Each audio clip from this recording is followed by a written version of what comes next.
Düşünərkən sən sahildə gəzirdim, Xəzərin çılğın olan dalğalarıyla. Baş hərflərimizi yazdım qumun üstə, onu silmişdi asan dalğalarıyla.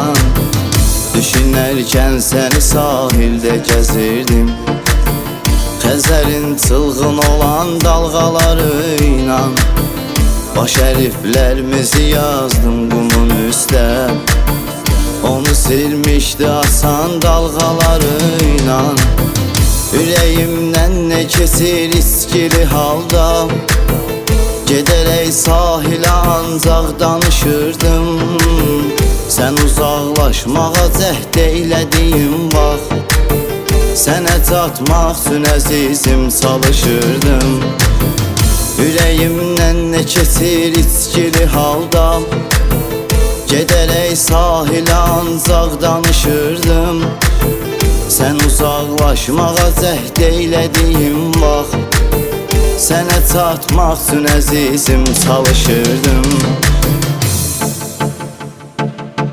Məni atmaq asan imiş, demə sevgin yalan imiş. Keçən ancaq zaman imiş, Xəzərin dərdinə ortaq, bunu sən üçün yazan imiş. Xəzərin dərdinə ortaq, bunu sən üçün yazan imiş.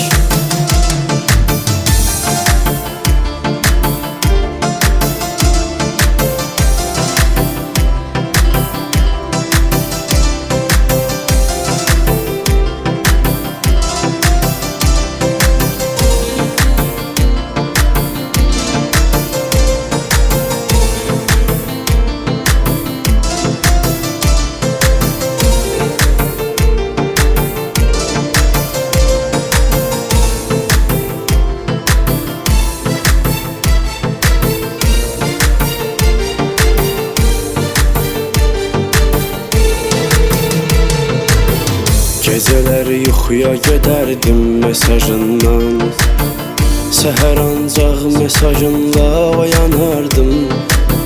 Səni görmək üçün hər axşam qapımızda, yağış altında çətirlə dayanardım. Gecələr yuxuya gedərdim mesajından, səhər ancaq mesajından oyanardım.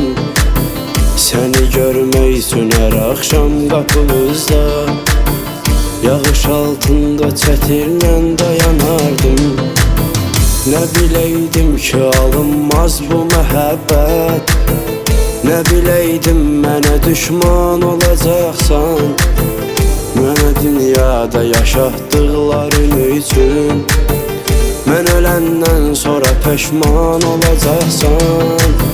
Nə biləydim ki alınmaz bu məhəbbət, nə biləydim mənə düşman olacaqsan. Mənə dünyada yaşatdıqların üçün, mən öləndən sonra peşman olacaqsan. Məni atmaq asan imiş, demə sevgin yalan imiş. Keçən ancaq zaman imiş, Xəzərin dərdinə ortaq, bunu sən üçün yazan imiş. Xəzərin dərdinə ortaq, bunu sən üçün yazan imiş.